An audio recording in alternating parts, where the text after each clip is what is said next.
Hi, my name is Daniel Johnson, and this is Building New Worlds on YouTube. I would like to thank you, first of all, for choosing to watch this video. And today I would like to start with talking about the different types of villages that there are that lighted village collectors choose to collect.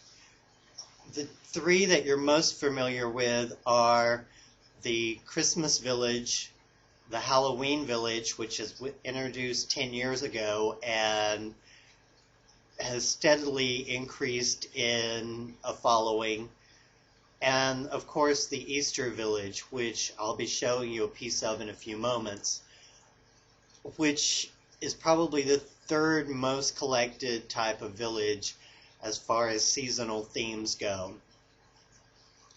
Now, while most of us are familiar with Christmas villages, and there's an ongoing number of people that are familiar with the Halloween villages, the Easter village, which is getting more popular again, it went through a period where it kind of peaked and then it leveled off, and now I see them starting to pop back up again.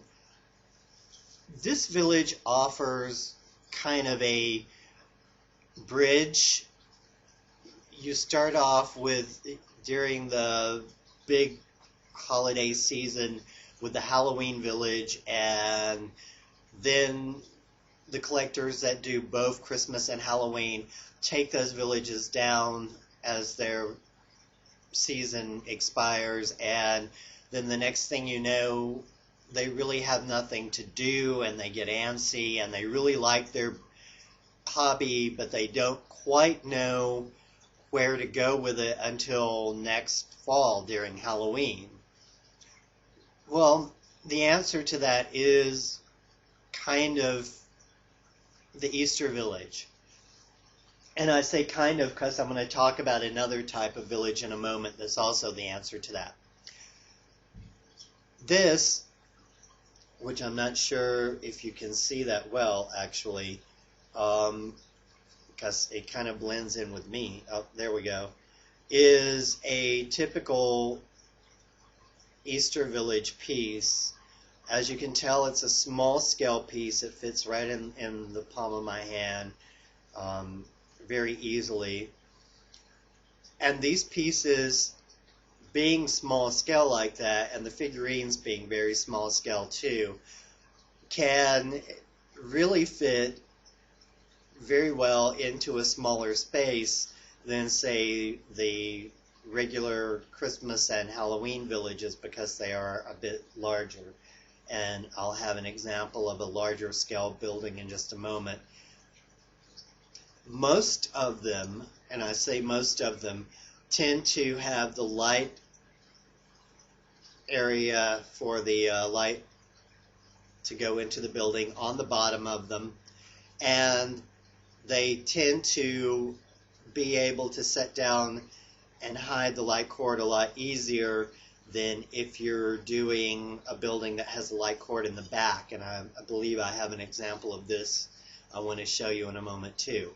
So technically, setting up this type of a village is not that difficult. The one thing that kind of throws people off is, you know, it's kind of cutesy. It's not necessarily, it's very brightly colored.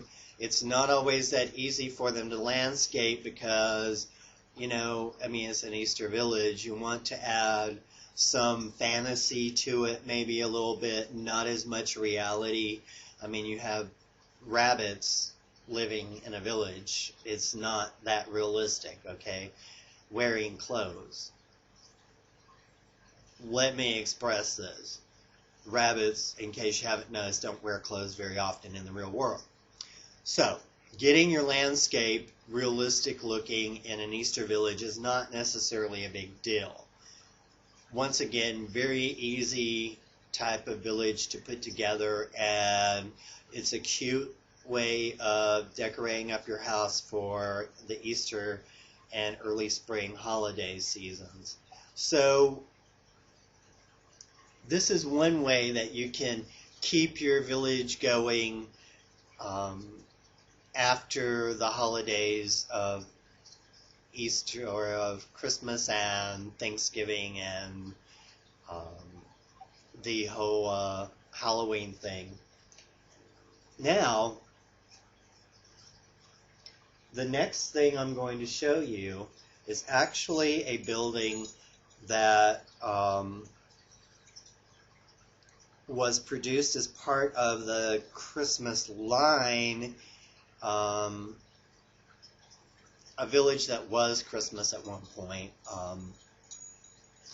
However, there's a couple of things that started happening. Villagers started wanting more pieces with less snow on the roofs and less snow on the ground and so forth. And all of a sudden, the village manufacturers started producing these pieces. So now we have lines of villages that are starting to see houses and shops and so forth with no real snow or Christmas attachment to them that are part of the Christmas line. This piece in particular, which I'm very proud of finally getting because it was only produced 1 year, and that was in 2007. It was discontinued after that. The maker, Lamax, usually throws one or two of those in every once in a while to keep interest up.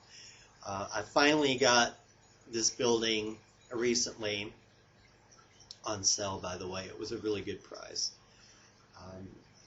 This building, if you notice, and let me try to bring it up a little closer to you, the detail on this building is very nondescript as far as the time of year, no real decoration.